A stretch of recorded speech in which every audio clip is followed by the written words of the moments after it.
নমস্কার বন্ধুরা, সকলকে আমার চ্যানেলে স্বাগত। রাজ্যের সমস্ত ধরনের রাজ্য সরকারি কর্মচারীদের পাশাপাশি সমস্ত ধরনের সরকার প্রসূত বিদ্যালয়ে শিক্ষক, শিক্ষিকা, শিক্ষাকর্মী বা অন্যান্য সমস্ত ধরনের কর্মচারী, যেমন ধরুন লাইব্রেরি দপ্তরের কর্মচারী বা পঞ্চায়েতের কর্মী বা মিউনিসিপ্যালিটি দপ্তরের কর্মচারী বা কর্পোরেশনের কর্মী ইত্যাদি সকলের জন্য, এবং এর পাশাপাশি রাজ্যের সমস্ত ধরনের পেনশনার এবং ফ্যামিলি পেনশনারদের জন্য রাজ্যের অর্থ দপ্তর অর্থাৎ ওয়েস্ট বেঙ্গল গভর্নমেন্টের ফাইন্যান্স ডিপার্টমেন্ট থেকে মাইনে এবং পেনশন সংক্রান্ত এই মুহূর্তে একটি অত্যন্ত গুরুত্বপূর্ণ অর্ডার জারি করা হয়েছে।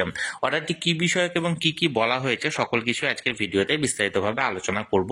ভিডিওটি সকল ধরনের সরকারি কর্মচারীদের পাশাপাশি সমস্ত ধরনের পেনশনারদের জন্য অত্যন্ত গুরুত্বপূর্ণ, তাই প্রথম থেকে শেষ পর্যন্ত অবশ্যই ধৈর্য সহকারে দেখবেন এবং ভালো লেগে থাকলে অবশ্যই একটি লাইক করবেন এবং সকলের সঙ্গে শেয়ার করবেন। আর সেই সাথে এই চ্যানেলে যদি প্রথমবার হয়ে থাকেন এই রকমের ইনফরমেটিভ ভিডিও আরও দেখার জন্য যারা এখনো পর্যন্ত এই চ্যানেলটিকে সাবস্ক্রাইব করেননি তারা অবশ্যই চ্যানেলটিকে সাবস্ক্রাইব করে নিতে ভুলবেন না। তাহলে চলুন আমরা বিস্তারিত জেনে নিই।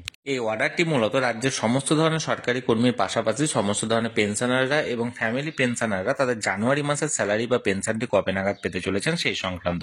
তাহলে চলুন অর্ডার অনুযায়ী আমরা এক এক করে জেনে নিই। সর্বপ্রথমে জানবো আমরা রাজ্যের সমস্ত ধরনের রাজ্য সরকারি কর্মচারীদের ব্যাপারে। রাজ্যের সমস্ত ধরনের রাজ্য সরকারি কর্মচারীরা তাদের জানুয়ারি মাসের স্যালারিটি পেতে চলেছেন আগামী 30শে জানুয়ারি বৃহস্পতিবারের দিন, অর্থাৎ আগামী বৃহস্পতিবারের দিন 30শে জানুয়ারি তারিখেই তাদের অ্যাকাউন্টে ঢুকে যাবে তাদের জানুয়ারি মাসের স্যালারিটি। এবার রাজ্যের সমস্ত ধরনের সরকার প্রসূত বিদ্যালয়ের শিক্ষক, শিক্ষিকা বা শিক্ষাকর্মীরা তাদের জানুয়ারি মাসের স্যালারিটি পেতে চলেছেন তার ঠিক একদিন পরে, অর্থাৎ 31শে জানুয়ারি শুক্রবারের দিন। অর্থাৎ রাজ্যের সমস্ত ধরনের সরকার প্রসূত বিদ্যালয়ের শিক্ষক, শিক্ষিকা বা শিক্ষাকর্মীদের অ্যাকাউন্টে আগামী 31শে জানুয়ারি শুক্রবারের দিন তাদের স্যালারিটি ক্রেডিট হয়ে যাবে। এবার রাজ্যের যে সমস্ত অন্যান্য দপ্তরের কর্মচারী আছে, যেমন ধরুন লাইব্রেরি দপ্তরের কর্মচারী বা পঞ্চায়েতের কর্মী বা মিউনিসিপ্যালিটি বা কর্পোরেশনের কর্মী, তারা প্রত্যেকেই তাদের জানুয়ারি মাসের স্যালারিটি পেতে চলেছেন ওই একই দিনে, অর্থাৎ আগামী 31শে জানুয়ারি শুক্রবারের দিন। অর্থাৎ সরকার প্রসূত বিদ্যালয়ের শিক্ষক, শিক্ষিকা বা শিক্ষাকর্মীদের পাশাপাশি রাজ্যের সমস্ত ধরনের অন্যান্য দপ্তরের কর্মচারীরা একই দিনে অর্থাৎ 31শে জানুয়ারি নিজেদের অ্যাকাউন্টে নিজেদের স্যালারিটি পেতে চলেছে। এবার রাজ্যের সমস্ত ধরনের পেনশনার বা ফ্যামিলি পেনশনাররা তাদের জানুয়ারি মাসের পেনশন বা ফ্যামিলি পেনশনটি পেতে চলেছেন আগামী 1 ফেব্রুয়ারি শনিবারের দিন, অর্থাৎ ফেব্রুয়ারি মাসের 1 তারিখে তাদের অ্যাকাউন্টে ঢুকে যাবে তাদের পেনশনটি।